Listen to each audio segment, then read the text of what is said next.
నాకు నిన్నటి వరకు కూడా ఒక డౌట్ ఉండేది భయ్య. అదేంటంటే అరే వీళ్ళు క్రికెటర్లు అందరూ కూడా ఇంత గ్రేట్ పొజిషన్కి ఎలా వెళ్ళగలుగుతున్నారు అని చెప్పేసి ఒక డౌట్ ఉండేది.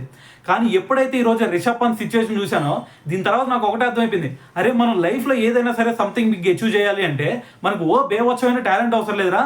ఫస్ట్ మనకి గుద్దల దమ్ము తెగింపి రెండుటి దీన్ని అమ్మ కొండనైనా సరే గుద్ది తెంగొచ్చు అనిపించింది.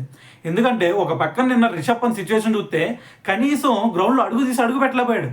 కానీ ఈరోజు అదే రిషబ్ పంత్ చూసుకుంటే అదే కాలుతో అదే కుంటుకుంటూ లోపలికి వచ్చి ఈవెన్ జోఫ్రా ఆర్చర్ లాంటి బౌలర్ కూడా వచ్చా బోపించాడంటే దీన్ని బట్టి అర్థం చేసుకోండి మరి అతనుకున్న కమిట్మెంట్ తెగింపు ఏ విధంగా ఉందనేది. అయితే మరి అది మనకి ఈ మ్యాచ్ సినారియో చూస్తే మనం ఈ సిరీస్లో నిలవాలి అంటే ఖచ్చితంగా ఈ మ్యాచ్ గెలిచి తీరాల్సిందే.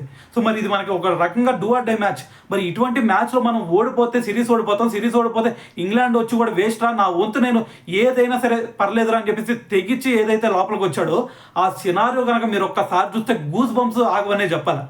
అయితే మరి మనోడికి ఈ తెగింపు ఇప్పుడు వచ్చింది కాదు. 2018 ఆ టైంలో చూసుకుంటే రిషబ్ పంత్ ఢిల్లీ టీంకి రంజీ ట్రోఫీలో సెలెక్ట్ అవ్వలేదు. అయితే అప్పుడు వాళ్ళ కోచ్ వచ్చేసరికి అజయ్ జడేజా ఉన్నాడు. అయితే అప్పుడు అజయ్ జడేజా ఒకటే అడిగాడు, అరే బాబు నువ్వు చూస్తే ఇప్పుడు సెలెక్ట్ అవ్వలేదు, మరి నువ్వు నెక్స్ట్ ఏం చేద్దాం అనుకుంటున్నావు అంటే ఒకటే ఆన్సర్ ఇచ్చాడు.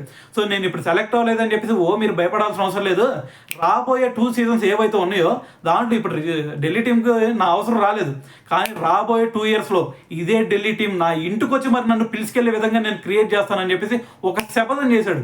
అయితే దాని తర్వాత చూసుకుంటే అదే ఢిల్లీ టీము మళ్ళీ కాల్ చేసింది, నువ్వు రారా బాబు అని చెప్పేసి.